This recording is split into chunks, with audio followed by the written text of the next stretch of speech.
사무엘상 19장 1절부터 마지막 절까지입니다. 오늘 본문은 두 단락으로 나눠져요. 1절로 17절 그리고 18절로 마지막 절인데 1절로 17절은 다윗을 죽이려는 사울과 다윗을 살리려는 사울의 자녀들 요나단과 미갈에 대한 이야기죠.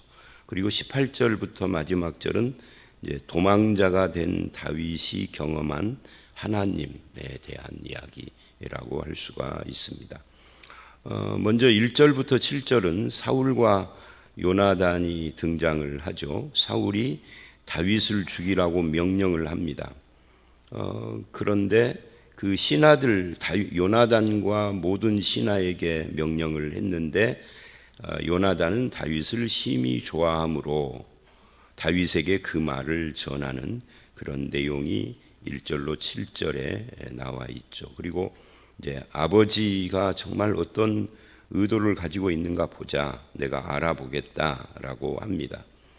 그리고 이제 8절로 17절은 사울과 미갈에 대한 이야기가 나오죠. 거기 이제 이 사울과 미갈 이야기를 보면 8절에 전쟁이 다시 있으므로 다윗이 나가서 블레셋 사람들을 이깁니다. 싸워서 이기고 그러자 사울이 손에 단창을 가지고 있다. 이렇게 연결이 돼요. 그러니까 사울은 다윗이 잘 될 때마다 견딜 수 없는 불안을 계속 느끼고 있다 하는 것을 알 수가 있어요. 그리고 그 다음에 이렇게 말을 하죠. 여호와께서 부리시는 악령이 사울에게 접하였으므로. 이게 이제 우리를 좀 어렵게 만드는 그런 표현이에요. 왜 그러느냐면 여호와께서 부리시는 악령, 악령이면 그냥 악령이지 여호와께서 부리신다라고 표현을 하기 때문에 이 영은 분명히 사울의 마음 속에서 분노, 불안, 또 시기, 질투, 비교 이런 것들을 일으키는 영인 것이 분명한데, 그래서 우리는 이런 결론을 갖게 되죠. 악령이든 아니든 그것이 뭐 사탄이든 귀신이든 다 하나님의 장중에 있다 하는 것을 우리는 알게 되죠. 특히 그 욥기에 보면은 욥을 이제 사울은 나쁜 놈이라고 할 수 있지만 욥은 믿음 있는 사람이요 하나님을 잘 믿는 동방의 의인이라고 그랬잖아요. 그런데도 사탄이 그를 시험을 합니다. 그런데 사탄이 시험을 하는 과정을 보면 하나님께 허락을 받아야 해요. 그러니까 전에도 며칠 전에도 말한 것처럼 이 세상은 하나님과 악령으로 표현되는 사탄이 둘이 싸우는 영적 전쟁의 세계다라고 말하면 안 돼요.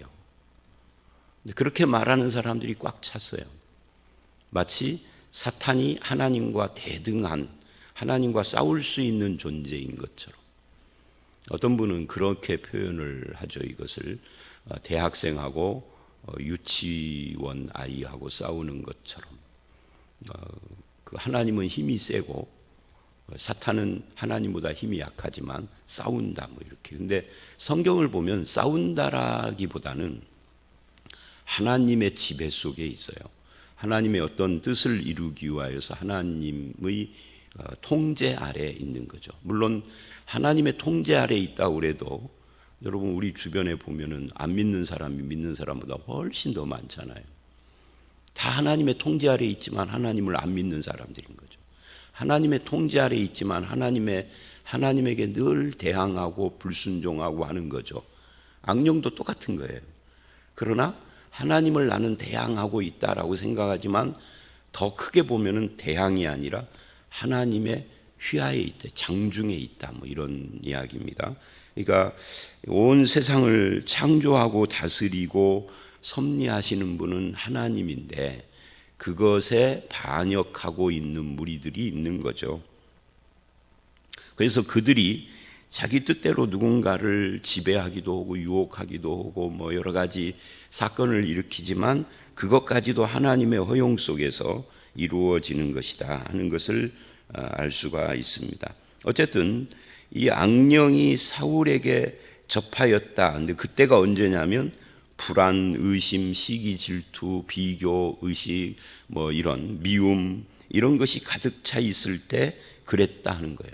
그럴 때 다윗이 수금을 탈 때 심령을 안정시켜 주는 거죠. 수금 타는 것이 치료는 아닙니다. 안정만 시키는 것인데, 그러니까 아마 이런 표현들을 보면 사울이 막 발작을 했던 것 같아요. 발작을 하고 그러는 상황인 것 같은데, 단창으로 다윗을 벽에 박아버리려고 하는 그런 모습을 봅니다. 그런데 이제 다윗이 피하여서 집으로 가는데 사울이 전령들을 집에 보내서 그를 죽이려고 하는 그런 상황에서 이제 미갈이 등장을 합니다.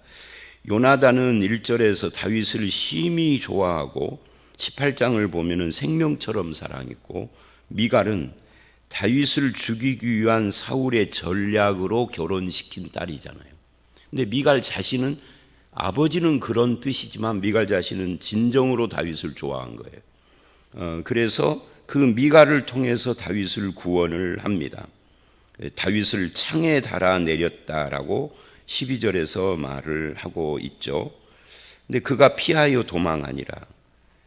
그래서 지금도 하나님은 이 요나단이나 미갈처럼 사람을 통해서 또 다른 사람을 구원하기도 하고 돕기도 하고 역사하기도. 그러니까 하나님이 역사하는 통로나 도구는 다양해요.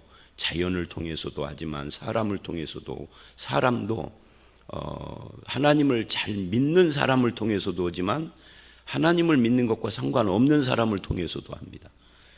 여기 보면 미갈이 다윗이 피한 다음에 13절 우상을 가져다가 거기다 염소털로 머리를 이렇게 해놓고 그리고 속이는 장면이 나오는데 깜짝 놀랍죠. 왜냐하면 갑자기 무슨 우상을 어디서 가졌어요? 여러분 집에 예를 들면 여러분의 남편이나 또는 자녀가 있어서 누가 잡으러 오는데 도망시키려고 그래요. 속여야 해요. 뭘로 속여야 돼요? 우상으로. 그럼 여러분 집에 우상이 있었다는 이야기잖아요. 그거 똑같은 이야기잖아요. 이게 참 놀라운 이야기예요. 성경은 그것에 대해서 여러 가지 설명을 안 하니까 더 이상은 알 수가 없지만 참 이상하기는 해요. 그러니까 다윗은 하나님을 잘 믿었는지 모르지만 미갈은 아니었던 그런 상황을 지금 보여줍니다. 그런데 하나님이 쓰세요. 이제 미갈의 마지막 결론적인 것은 이제 나중에 뒤쪽으로 가면은 참 그 끝이 그렇습니다만은, 하여튼 이 요나단을 쓰시고, 요나단은 진심으로 다윗을 사랑하고 좋아하고 하나님을 믿는 사람이죠. 우리가 14장에서 요나단이 하나님의 사람이라는 걸 확인했었잖아요. 그런데 미갈은 지금 우상. 그런데 하나님이 쓰십니다. 심지어 악령조차도 하나님이 쓰시는 도구 중에 하나예요. 그래서 이런 모든 것을 우리는 뭐라고 표현해야 돼요? 하나님이 주권자다. 하나님이 왕이시다. 온 세상의 왕이다. 유일하신 통치자다. 하나님의 유일성, 하나님의 주권성, 하나님의 그 하나님 나라의 왕 되심, 주인 되심을 우리는 믿는 겁니다. 그래서 우리에게 어떤 사람이나 어떤 환경의 도움이나 또는 인도가 있다면 그것도 하나님이 하시는 일입니다. 근데 이제 문제는 나예요. 그러면 나는 하나님께 선한 일꾼으로 쓰임 받는가, 악한 일꾼으로 쓰임 받는가? 쓰임 받는 것이 중요한 건 아니에요. 쓰임 받는 것이 중요한 게 아니라 어떤 존재로 쓰임 받느냐가 더 중요해요. 하나님은 악한 자로도 쓰시는 거니까. 그러니까 제가 늘 말하잖아요. 일꾼이나 종 되는 것보다 더 중요한 것이 하나님의 자녀 되는 것이다. 하나님의 백성 되는 것이다. 근데 우리는 하나님의 자녀 되는 것으로 만족을 못해. 일꾼 되어야 해요. 며칠 전에 어떤 분하고 대화를 하는데 그분이 이제 교회 직분자예요. 직분자가 너무 많기는 한데 하여튼 교회를 대표하는 직분자로 오랫동안 사셨어요. 35년이라고 그러더라고요. 이런 말을 하더라고요. 그 그때는 평안이 없었어요. 그냥 그 말로 다 이해가 됐죠. 그런데 어떤 일꾼이냐가 중요하다라는 거 생각을 안 해요. 그냥 일꾼만 되려고. 악한 일꾼도 있어요. 악령도 있는데. 그래서 이 부분을 정확하게 정리를 잘 하셔야 됩니다. 일꾼 못 돼도 좋으니 하나님의 거듭난 자녀요 하나님께 순종하는 백성으로 살아야 합니다. 그렇지 않으면 영혼의 구원 장담 못해요. 일꾼으로 평생 쓰임받다가 지옥 가느냐, 하나님의 성도로 살다 천국 가느냐의 문제죠. 어쨌든 그렇게 쓰입니다. 그렇게 해서 다윗을 구원하는 내용이 17절까지의 이야기예요. 그러니 사울이 이제 속상하니까 미갈에게 이렇게 말을 하죠. 17절에 너는 어찌하여 이처럼 나를 속여 내 대적을 놓아 피하게 하였느냐. 그러니까 미갈이 거짓말을 해요. 다윗이 나를 죽이려고 해서 어쩔 수 없었다라고. 근데 사울은 이 다윗을 대적이라고 확실하게 그렇게 표현을 합니다. 이 사울의 마음은 완전히 돌아서 있다라고 하는 것을 이야기하고 있는 거죠. 근데 이런 와중에도 8절을 보면 전쟁이 다시 있으므로 다윗이 나가 블레셋을 이기는, 말하자면 사울의 문제가 아무리 그래도 하나님께서는 다윗을 통하여서 이스라엘을 구원하시는 그런 역사를 일으키고 있으시다 하는 것을 말하고 있는 겁니다. 사울은 두려움, 시기, 질투, 적개심, 분노 이런 것들을 공개적으로 드러내고 자기 자녀들에게도 이 다윗을 내 대적이라고 말을 하고, 사실은 아버지가 웬만하면 자식들 앞에서는 속내를 안 드러내려고 하잖아요. 그런데 다 드러냈다라는 것은 이제 사울 속에 있는 죄가 엄청 발전돼서 돌이키기가 어려운 상황까지 가버렸다. 이걸 이제 성경적으로 다시 표현하면은 양심에 화인 맞았다는 거죠. 화인 맞아. 불인도로 지져놓으면 어떻게 되죠? 그 당시에는 굉장히 쓰리고 아프고 막 그러겠죠. 그런데 시간이 지나면 그 자리가 굳어가지고 꼬집어도 안 아파. 그게 화인 맞은 거예요. 그러니까 양심의 가책을 전혀 안 느끼는 사람이 되는 거죠. 이제 사울이 그래. 그러니까 이 우리 속에 어떤 죄된 생각이 있을 수는 있잖아요. 그 생각이 들어오는 것을 어떻게 내가 통제해요? 그러니까 갑자기 그런 생각이 드는 거죠. 거기까지는 죄가 아닐 수 있어요. 근데 이것을 통제를 않고 발전을 시키면 이제 죄로 발전돼 가는 거죠. 구체화되기 시작을 하고 그것을 입으로 내비치기 시작하면은 이제 굳은 살 같이 되는 겁니다. 화인 맞아서. 그거는 돌이키기가 참 어려워. 그것을 회개하기는 진짜 어려운 거죠. 물론 그래도 회개할 수는 있겠지만, 그래서 나는, 제가 전에도 그런 말 있잖아요. 나는 아싸란 사람이야. 나는 뒤끝 없는 사람이오고 자기 속에 있는 생각을 말로 함부로 내비치면 안 돼요. 그러면 회개할 수 있는 기회의 폭이 좁아져. 사람은 그런 존재예요. 자기 속에서 생각이 일렁거릴 때 그때 회개하셔야 돼요. 그걸 드러내면 안 돼요.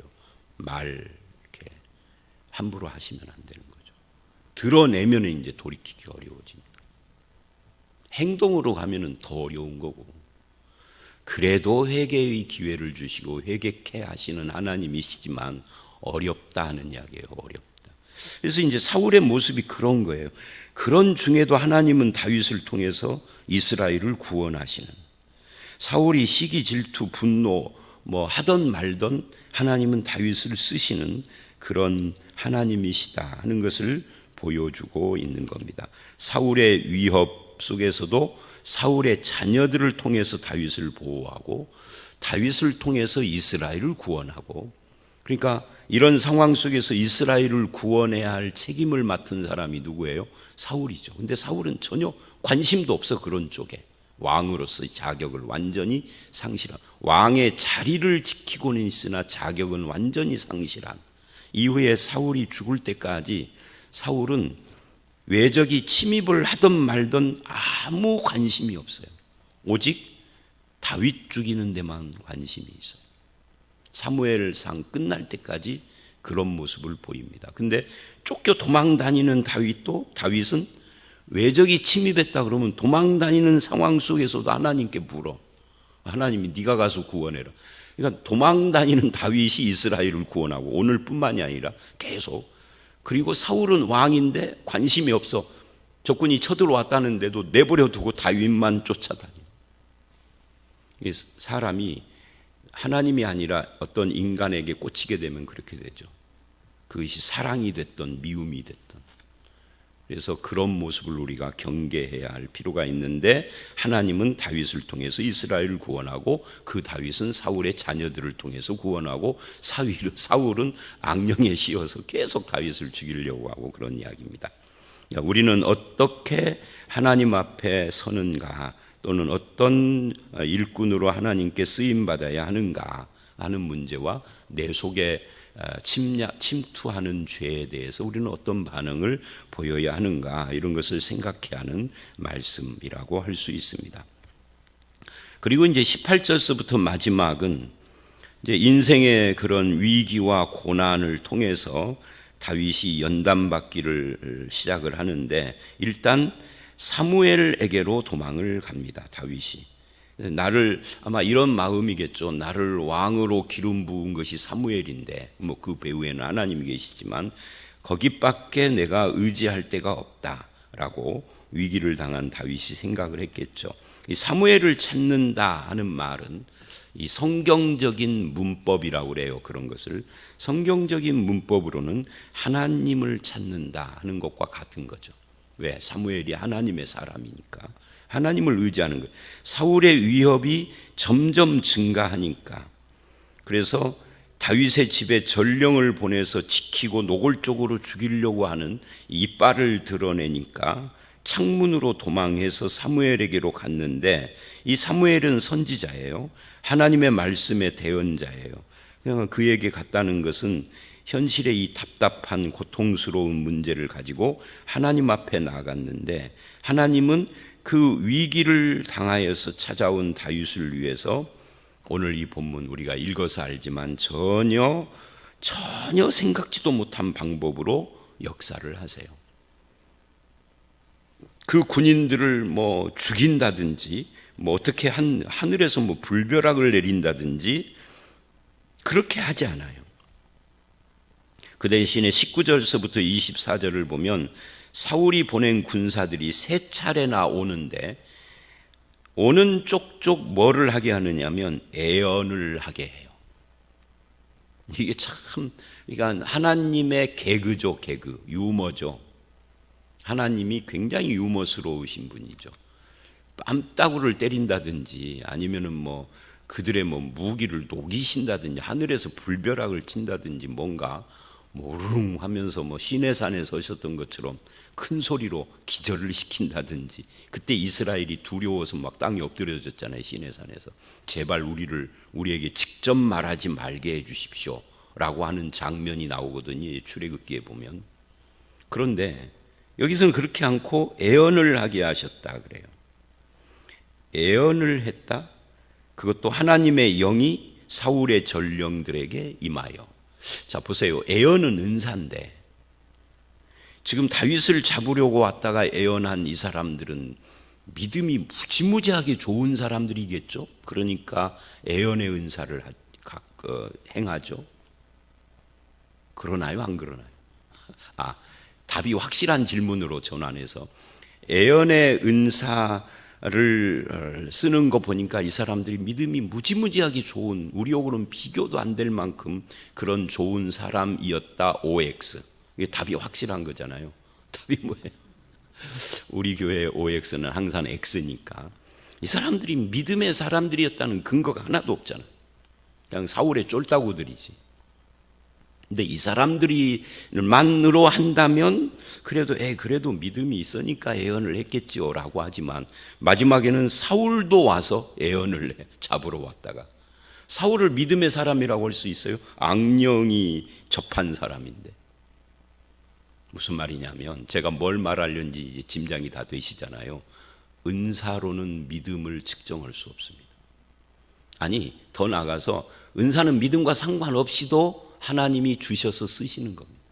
그냥 은사는 그냥 사람을 부리기 위하여서 주시는 도구에 불과해. 방언이든 애언이든. 고린도전서 14장에 가보면은 방언과 애언, 이 수많은 29가지의 은사가 12장에 등장을 하는데, 그 중에 고린도전서 12장에만 등장하는 건 아니에요. 신약 성경에 그 중에 딱 2가지 대표 은사, 방언과 애언만 말하는 거 보니까 이 은사를 사람들이 되게 좋아하는 것 같아요. 근데 그거 믿음하고 아무 상관없는 것임을 오늘 이 본문이 보여줘요. 구원하고도 상관없는, 구원 못 받은 자도 방언도 하고 은사도 애언도 해요. 발람도 애언을 했잖아요, 민수기에서. 근데 발람은 거짓 선지자, 선지자라는 명칭 붙이기도 창피하죠, 무당이니까. 그런데도 참 애언을 해요. 발람이 애언한 것이 그대로 이루어져요. 애언이 이루어졌다라고 그가 구원받은 하나님의 종이라고 절대 말할 수 없어요. 그러니까 무슨 말이냐면 은사 가지고 신앙 평가하지 말라는 거예요. 여러분이 하나님의 구원받은 백성이라는 건 뭘로 증명이 되느냐면, 갈라디아서나 로마서를 보면 하나님을 아바, 아버지라 부르는 거예요. 그건 성령으로 아니하고는 불가능하다고 그래요, 로마서 9장에서는.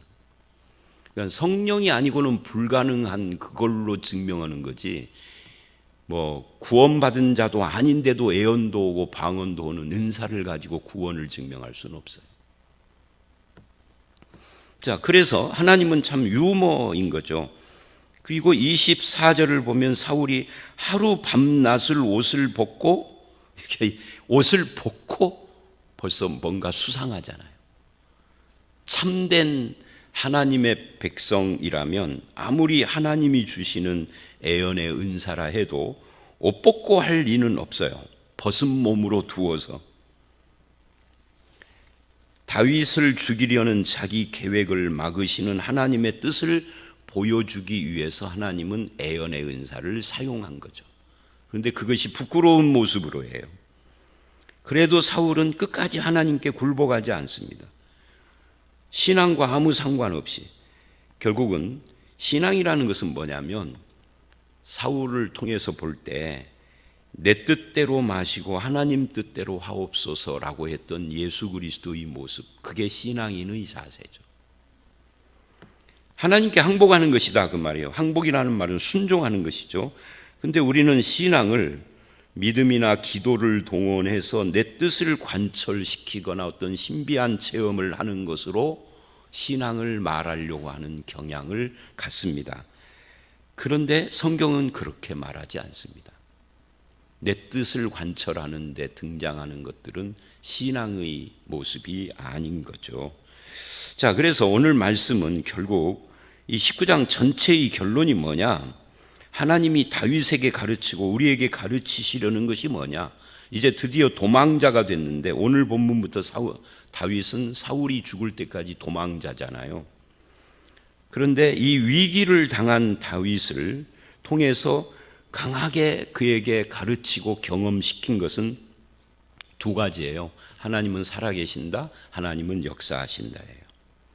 그리고 신앙은 뭐냐? 그 하나님 앞에 항복하고 순종하는 것이다. 그 뜻을 따르는 것이다. 이거를 가르치는 것이 19장 전체의 이야기다. 그런데 하나님은 역사하시는 방법이 참 묘해서 어떤 때는 나의 원수의 자식을 통해서도 역사하신다.